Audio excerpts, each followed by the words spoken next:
शिवाय मित्रों, मैं आचार्य चंद्र प्रकाश परम कल्याण साधन यूट्यूब चैनल में आप सबका स्वागत करता हूं। आज मैं आपको बताऊंगा कि जब हम हरीम बीज मंत्र का प्रयोग ओम नमः शिवाय मंत्र के साथ करते हैं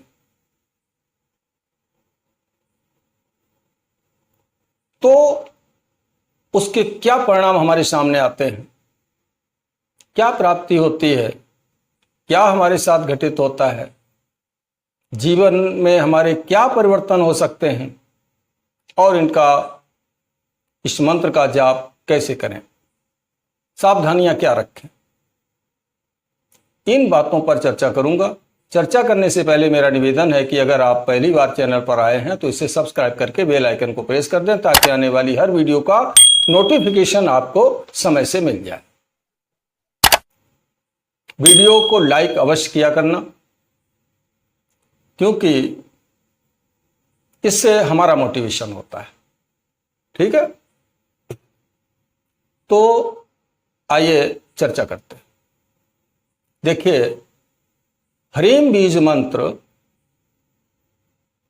माता भुवनेश्वरी का बीज मंत्र है। मां लक्ष्मी का भी बीज मंत्र इसको माना जाता है। इसको हम माया बीज भी कहते हैं। माता भुवनेश्वरी 14 भुवनों की अधिष्ठात्री देवी है। 14 भुवन, 7 मृत्युलोक से ऊपर और 7 नीचे। भू भुवा स्वाहा महाजना तपा और सत्यम ऊपर के लोक हैं, और नीचे के अतल वितल सुतल तलातल महातल रसातल और पाताल, ये नीचे के लोक। इन 14 भुवनों के अंतर माता भुवनेश्वरी की शक्ति, इस माया बीज की शक्ति समाई हुई है।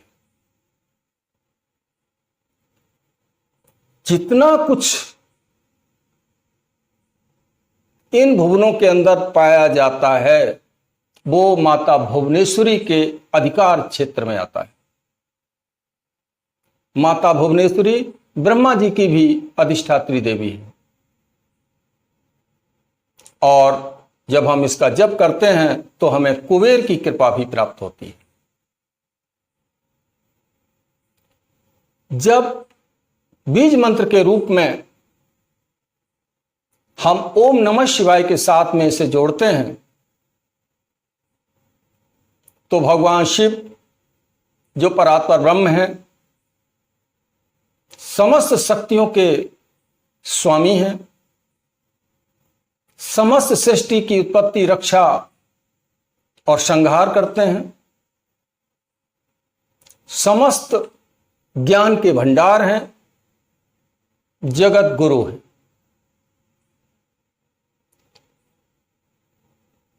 दोनों का सम्मिलन होने पर हमारी साधना शिव शक्ति साधना बन जाती है। शक्ति के साथ साथ शिव, शिव के साथ साथ शक्ति। भगवान शिव का अर्धनारीश्वर स्वरूप जो है वो इसी बात का प्रतीक है। तो हमें इधर माता की कृपा भी पूरी प्राप्त होती है, इधर पिता की भी कृपा पूरी तरह से प्राप्त होती है। हम इस साधना के द्वारा अद्वितीय शक्तियों के स्वामी बन सकते हैं। मंत्र बहुत तीव्र और प्रचंड है। ये शब्द मैं अत्युक्ति में नहीं कह रहा, अतिशयोक्ति में नहीं कह रहा, ये वास्तविकता है। शिव और शक्ति दोनों की सम्मिलित शक्ति जब हमको प्राप्त होगी तो हम क्या से क्या हो जाएंगे, हमारी कल्पना क्षेत्र से बाहर की बात। किसी भी दुष्ट की ताकत नहीं है जो हमारा इस संसार में रहते हुए बाल बांका कर सके। किसी भी और कितनी भी भयंकर से भयंकर समस्या हमारे जीवन की क्यों न हो, उनकी कृपा कटाक्ष से ही खत्म हो जाएगी। लेकिन मैं आपको सावधान कर दूं, मंत्र का महत्व सुनकर, पढ़कर, जानकर होश मत खोना, जोश में मत आ जाना कि मैं आज ही 100 माला से इसकी साधना की शुरुआत करने जा रहा हूं। कदाप गलती नहीं करना। बहुत तीव्र ऊर्जा है, बहुत शक्तिशाली ऊर्जा है। आपका शरीर, आपके चक्र, आपकी मानसिक स्थिति, आपकी शारीरिक स्थिति, आपका शारीरिक स्वास्थ्य है और आपके घर की परिस्थितियां कैसी हैं, इन सब बातों पर विचार करने के बाद इस साधना को शुरू करना, वो भी 108 मंत्रों से। कितने मंत्रों से? 108 मंत्रों से।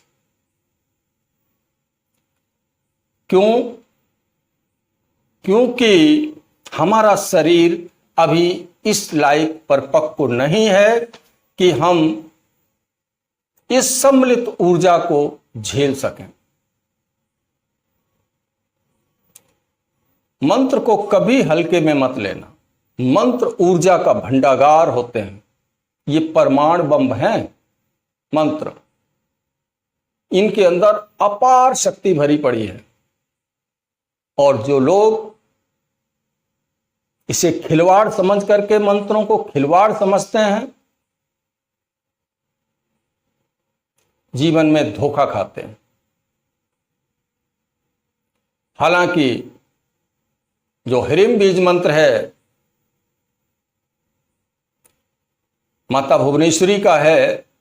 माता भुवनेश्वरी बहुत ही सौम्य देवी है, बहुत ही सौम्य देवी है।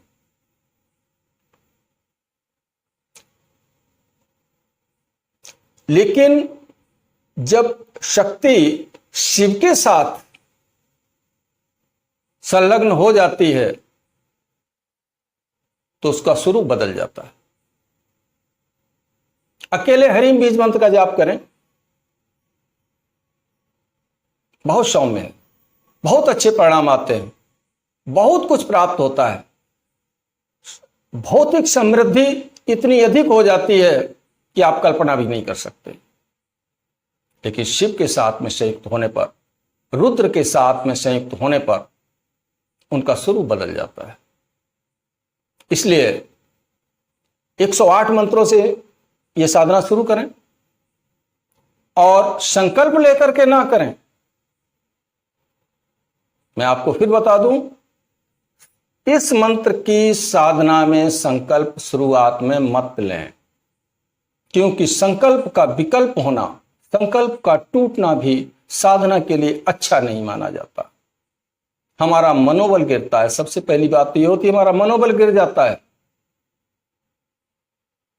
दूसरी बात यह होती है जब हम साधना की शुरुआत करते हैं, जिस दिन हम संकल्प लेते हैं उसी दिन मां की शक्तियां और भगवान शिव के गण उस घर के अंदर प्रवेश कर जाते हैं और हमारी रक्षा भी शुरू करते हैं, हमारी रखवाली शुरू करते हैं, हमारा मार्गदर्शन भी आने पे कर सकते हैं और कहीं पर हम गलती कर रहे हैं तो हमें सुझाव भी देते हैं। इन सब की ताकत भी तो हमारे अंदर होना चाहिए। इसलिए आप शुरुआत 108 मंत्रों से करें। सुबह के समय ब्रह्म मुहूर्त में साधना करें। अगर आप पहले से ही साधना कर रहे हैं तो फिर आप सूरज छिपने के बाद आधा घंटे तक साधना करें। जिस शाम की साधना है तो आप शाम को करें। अगर पहले से कर रहे हैं तो, अगर पहले से नहीं कर रहे हैं तो फिर ब्रह्म मुहूर्त में आप साधना की शुरुआत कीजिए। किसी भी सोमवार वाले दिन से कर सकते हैं और चाहे शुक्ल पक्ष की अष्टमी से कर सकते हैं। शुक्ल पक्ष की अष्टमी अथवा शुक्रवार अथवा सोमवार, इनमें से किसी दिन भी साधना शुरू करते हैं।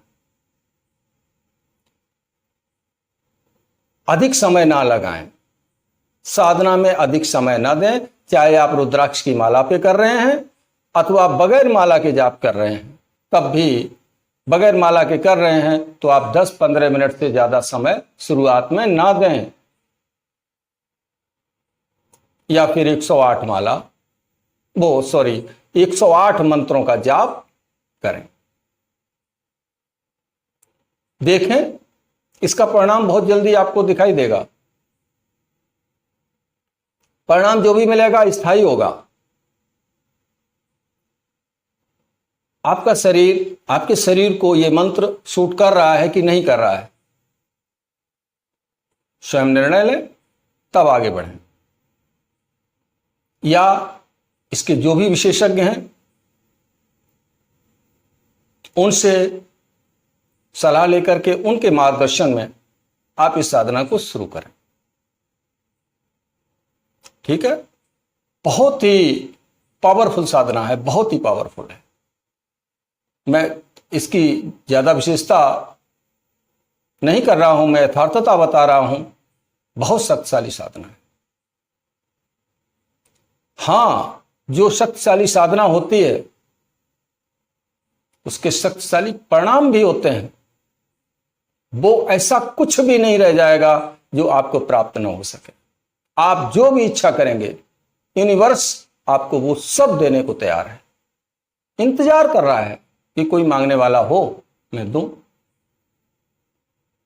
लेकिन पात्रता, सिंघनी का दूध सोने के बर्तन में ठहरता है, ध्यान रखना, वरना बर्तन को फोड़ के निकल जाता है। अन्य किसी धातु के बर्तन में सिंघनी का दूध ठहरता नहीं है। आशा करता हूं मेरी बात को आपने अच्छी तरीके से समझ लिया है। आगे मैं भगवान शिव से, मां जगदम्बा से प्रार्थना करता हूं कि अगर आप साधना कर रहे हैं तो आपको संरक्षण, मार्गदर्शन और शक्ति प्रदान करें, आपकी साधना सफल हो। इन्हीं शब्दों के साथ वीडियो देखने के लिए आपका धन्यवाद देता हूं और अब आपसे विदा लेता हूं। ओम नमः शिवाय, ओम नमः शिवाय, ओम नमः शिवाय।